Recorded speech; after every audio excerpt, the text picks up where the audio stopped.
Welcome to my YouTube channel AGM coaching এ1।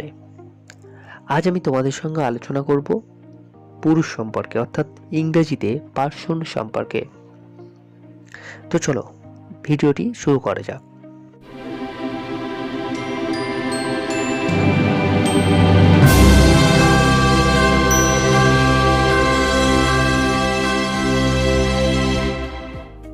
এর আগের অনেক ভিডিওতে আমি আলোচনা করেছি sentence, word, alphabet, number, classification of number, classification of noun, part of speech, বিভিন্ন রকম ইংরাজির বেসিক ইংলিশ নিয়ে। তো তোমরা সেগুলো দেখতে চাইলে অবশ্যই ডেসক্রিপশন বক্স ফলো করো। চলো এই ভিডিওটি আপাতত শুরু করা যাক। ইংরেজিতে পার্সন বা পুরুষ তিন প্রকার, যথা ফার্স্ট পার্সন, সেকেন্ড পার্সন এবং third person. First person I, we, us, our, ours প্রভৃতি প্রোনাউনগুলি হলো ফার্স্ট পার্সন।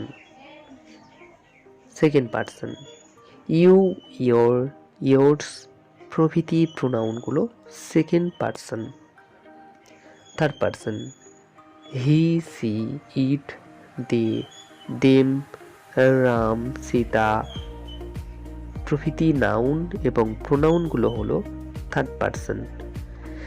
যে কোনো নাউনের এক বচন অর্থাৎ সিঙ্গুলার নাম্বারই থার্ড পার্সন। আই, ইউ ছাড়া আর সব প্রোনাউনই হলো থার্ড পার্সন। তো এইটুকুই মনে রাখলে হবে। তো থ্যাংক ইউ বন্ধুরা, ভিডিওটি কেমন লাগলো জানিও। আর যদি ভালো লেগে থাকে তাহলে একটা লাইক করো, বন্ধুদের সঙ্গে শেয়ার করো এবং নিয়মিত এমন ভিডিও পেতে চ্যানেলটিকে সাবস্ক্রাইব করো।